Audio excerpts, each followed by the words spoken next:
I'm Porteous and you're watching the World Report on NewsX World. Let's take a look at some of the top headlines of this hour.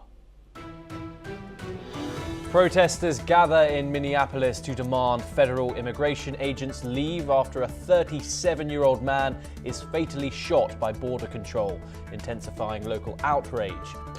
Governor Tim Walz calls on President Trump to withdraw the agents as demonstrations and political tensions grow over the incident.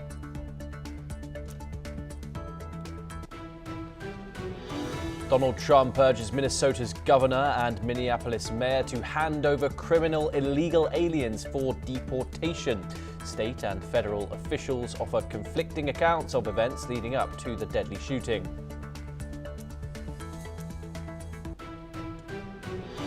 A massive storm leaves over 1 million households without power and forces more than 10,000 flight cancellations across the U.S. Officials warn of life-threatening conditions from Texas to New England as at least 3 storm-related deaths are reported.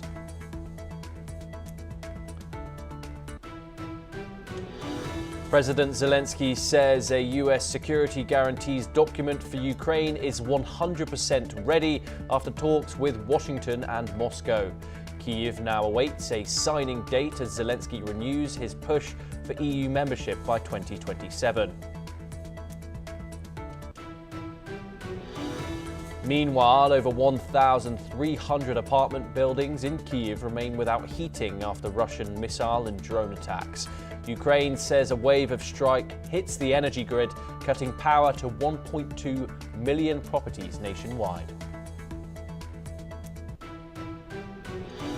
Israel says it will allow a limited reopening of Gaza's Rafah crossing with Egypt. The announcement comes as Palestinians report at least 3 killed in Israeli attacks across Gaza.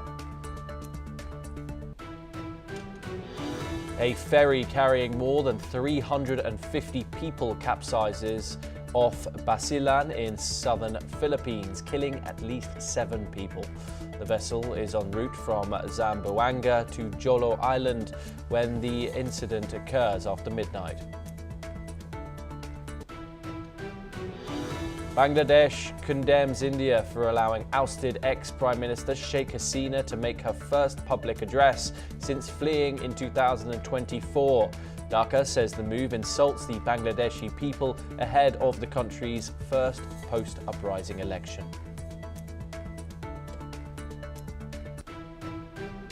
Those are the headlines for the hour, and we of course start with the developing and ongoing situation in Minneapolis. And U.S. Border Patrol officials, Gregory Bovino, says a federal agent involved in the fatal Minneapolis shooting was forced to make a split-second decision during an active law enforcement situation as authorities begin an investigation into the incident. Speaking at a press conference, Bovino tells reporters that investigators will build a full picture of what happened, and he also emphasized that a lot of speculations are being made. Let's listen in to what the Border Patrol commander at large had to say.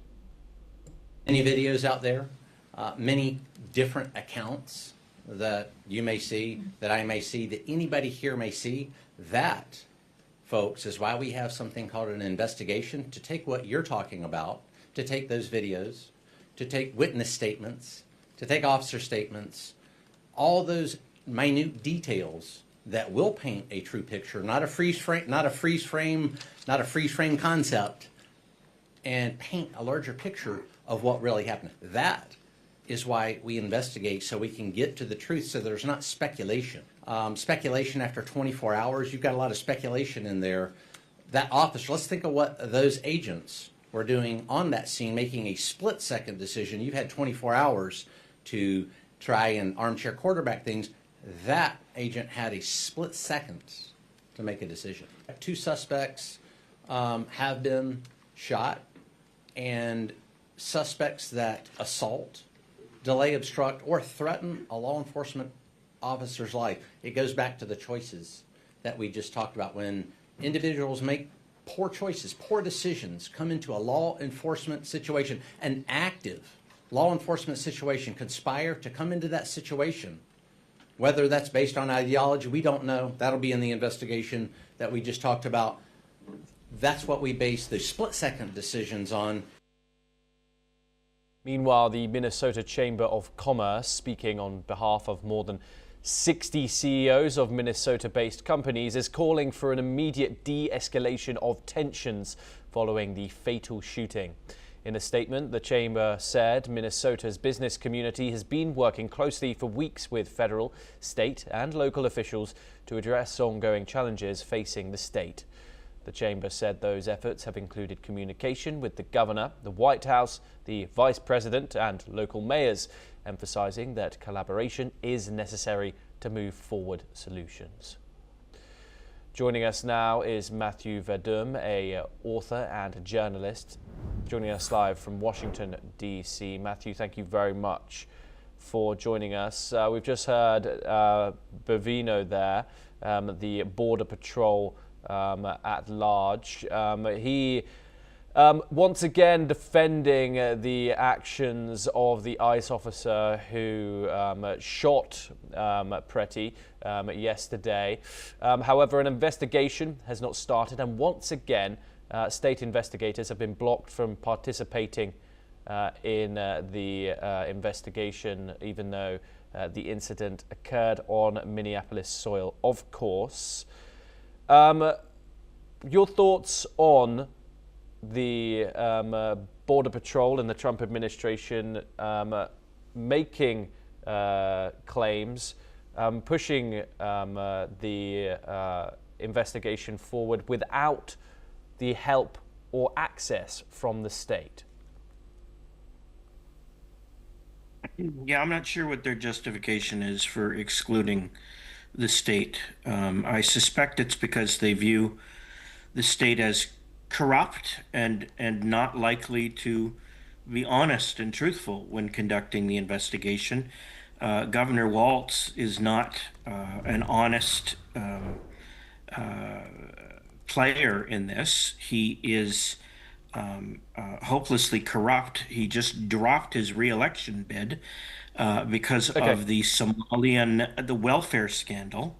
And, you know, this is I can only guess that this is why the federal government doesn't want the state officials involved in investigating this, although it would be normal to cooperate, you know, with state and local authorities, you know, in this kind of an investigation. What is a homicide investigation?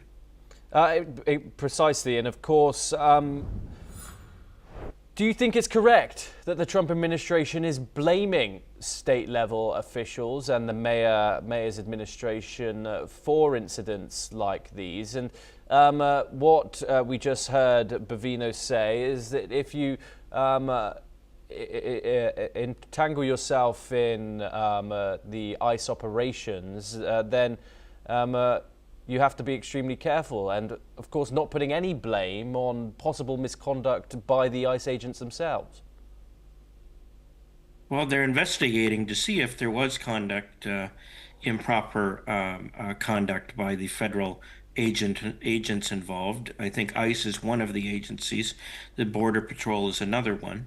But you have HSI, which is Homeland Security Investigations, yet another agency or sub-agency of the federal government that's also involved in these things. I think that the federal officials are correct to point out that state and local officials in Minnesota and in Minneapolis are fomenting insurrection, and that they are encouraging resistance, including armed resistance, against federal immigration enforcement efforts there. They have made it perfectly clear that they support this kind of activity, and so, you know, they bear, you know, if not legal responsibility for what follows, at least moral responsibility for cheering on this kind of lawlessness directed at the federal government. So, yeah, I think the federal government, you know, I don't agree with every aspect of how they're handling this. I think they're right on that point. Okay, Matthew, do stay with us as we move on to our next story. Yeah. And media reports have confirmed that the USS Abraham Lincoln strike group has completed its transit towards the Middle East near Iran. It was redirected from the South China Sea to the Persian Gulf region to provide strategic options following Trump's warning to Iran's supreme leader after nationwide deadly protests in the country. Meanwhile, Iran's supreme leader, the Ayatollah Ali Khamenei, has reported moving into a fortified underground shelter in Tehran after senior military and security officials assessed a heightened risk of a potential US attack. According to reports, the supreme leader's third son has assumed day-to-day management of his father's office and is serving as the principal channel of communication with Iran's executive branches. Matthew, of course, a possible US strike has been on the minds of the people in Iran and the people around the world since, of course, Donald Trump claimed that help was coming to the people of Iran after these protests. However, the protests have now died down, but the threat from the United States is still there, especially now with this aircraft carrier being moved over to the Persian Gulf.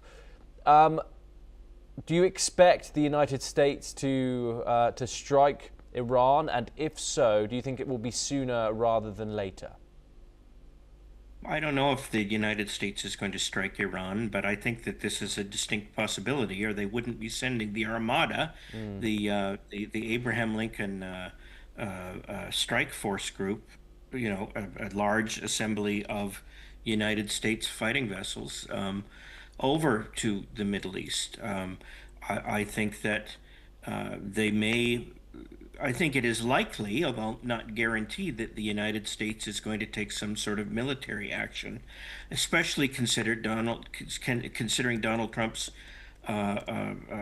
enthusiasm or his willingness to strike, to obliterate aspects of Iran's nuclear program earlier this year. So no one should doubt President Trump's resolve on this particular issue.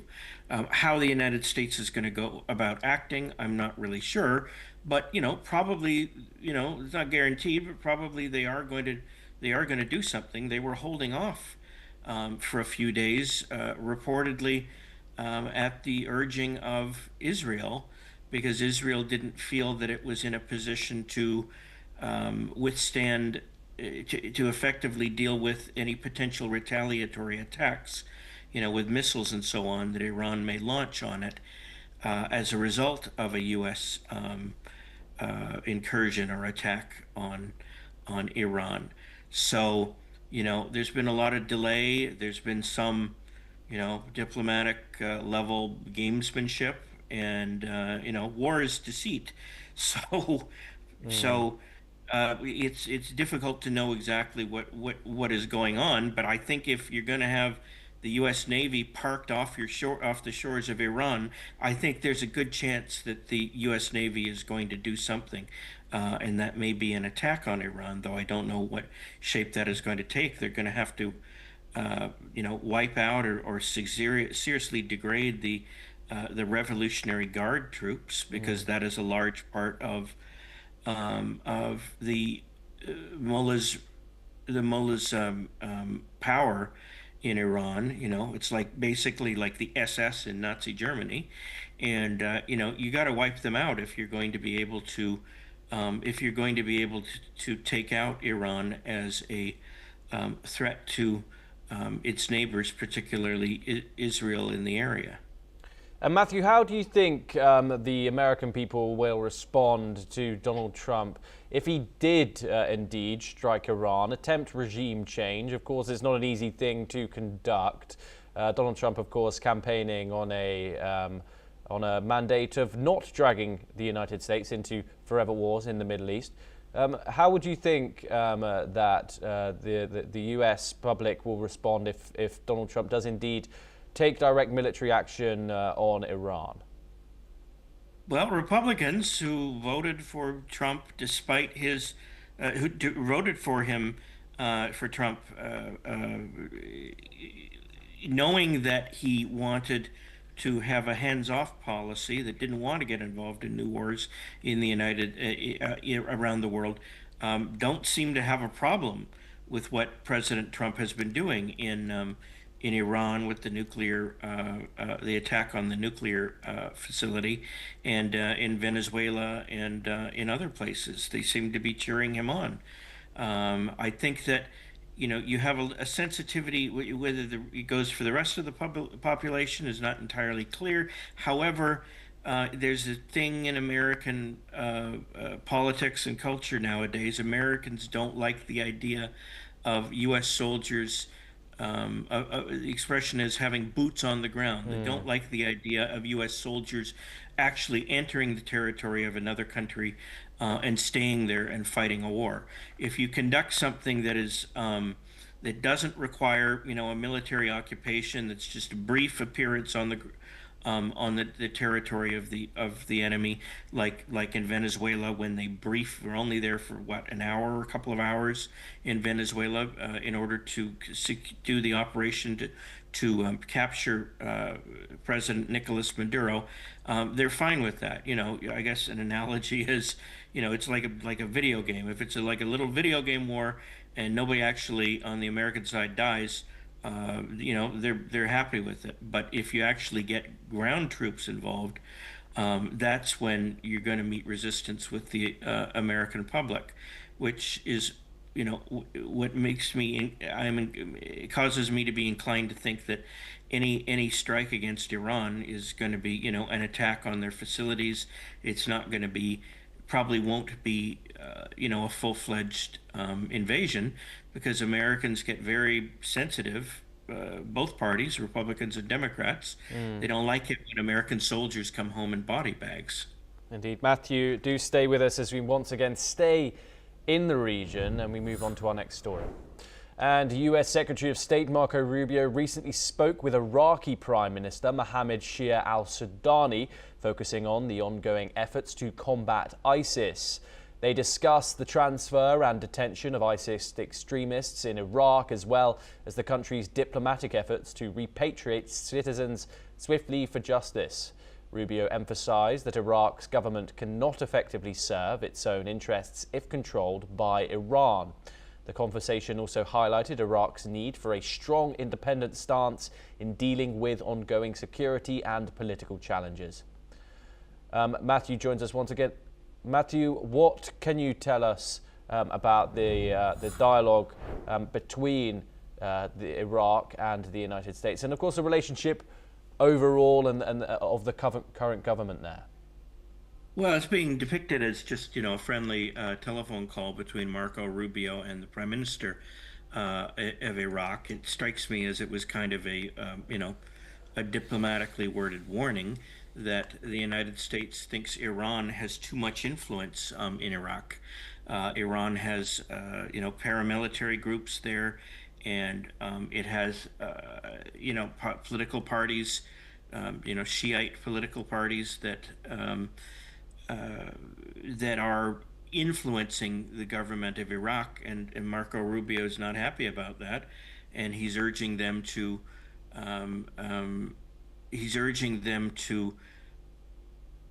get rid of the Iranian influence in Iraq. I don't know if, I suspect that's easier said than done. It's a powerful country that's right beside Iraq, and you're always going to have some level of cooperation between the two countries, even though they have been enemies at times.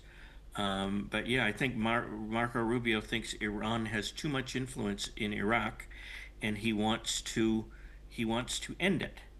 So it was a warning. I don't know if there are any strings attached, but it's sending a message to Iraq that it needs to get its house in order and stop allowing Iran to influence. As I say, whether the warning will go heeded or not is not clear. It probably depends on any potential military action that the United States takes against Iran in the next few days. If the United States hits Iran, attacks Iran, as President Trump seems to be saying it will do, I imagine that the warning from Marco Rubio will begin to be taken very seriously. If it doesn't, then maybe not. Indeed. Do stay with us, Matthew, as we move on. Oh, apologies. We are letting you go. Thank you very much for joining us here on NewsX World. It's a pleasure to have you on the programme. We turn now over once again to another development, and trade talks between India and the US are facing fresh uncertainty after leaked audio recordings reportedly revealed internal differences within the US leadership. According to reports, US Senator Ted Cruz has blamed President Trump, Vice President Vance and White House trade advisor Navarro for delaying a proposed trade deal with India. In the recordings, Cruz is heard telling donors that he is battling the White House to move the agreement forward. The comments come as trade negotiations between New Delhi and Washington have dragged on for months without a breakthrough. The talks gained urgency after the Trump administration imposed an additional 25% tariff on Indian goods over India's oil trade with Russia, raising total duties to 50%. The White House has not responded to the reported audio. The situation has added new questions over the direction and timing of the US-India trade deal. Okay, of course, this is a situation in which India is vying for that inked document with Donald Trump's signature on it, the trade deal with the United States. Of course, now we move over to Shiaa Kohli, a senior economist. He joins us live from New Delhi to discuss the potential of the United States and India trade deal. But of course, first, this audio recording, Shiaa, I'm unsure if you have heard it or not, but of course, internal differences when it comes to the priority in which the India-US trade deal should hold. What's been your analysis in the momentum in which this trade deal negotiations have gone forward with, and do you think Washington is pushing hard enough for this? Greetings, Thomas, to you and the viewers. I think I'm not too surprised by this recording because I was always aware that it's President Trump, J.D. Vance, and Peter Navarro, the trio who probably blocked the deal, as the audio recording says. There have been more than 6 rounds of discussions between India and the US on the trade deal, Thomas, for all these months. And every time, a background was laid out, every time things moved in a very positive direction, we found that someone at the top blocked it. So I'm not very surprised by this recording. I always knew it was President Trump. I've been saying on your group channels also that unless there's no point of discussing trade negotiation between the representatives of India and the US, unless the big man out there, he gives his approval. So this clearly shows that it's quite ironical, whereas on one side, the US trade representatives have been coming to India. Indian guys have been going to the US so many times to discuss. Well, all this, the taste of the pudding, as they say, is in eating it. Unless it converts to actions, I'm not going to believe. I've been repeatedly saying that. And my stand has been vindicated, Thomas, because this is a clear evidence of the fact that it's been blocked from the top level. I'm not sure what problems President Trump has with India.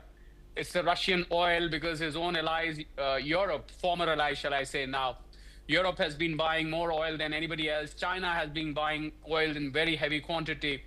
What problems he's got with India is beyond my comprehension. And I think this also reveals that there are fissures within the Republican Party over there, and which also vindicates the stand that his approval rating in the US is gradually coming down, Thomas.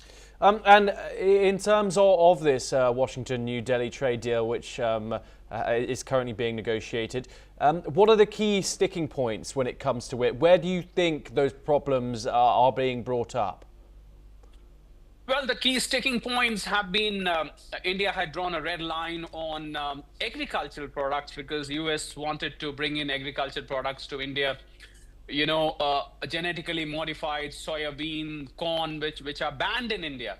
And the other sticking point was dairy products. Well, the cattle in the US is fed with meat, which was not matching with Indian cultural traditions, Indian social traditions, which is not acceptable at all. We are self-sufficient on dairy.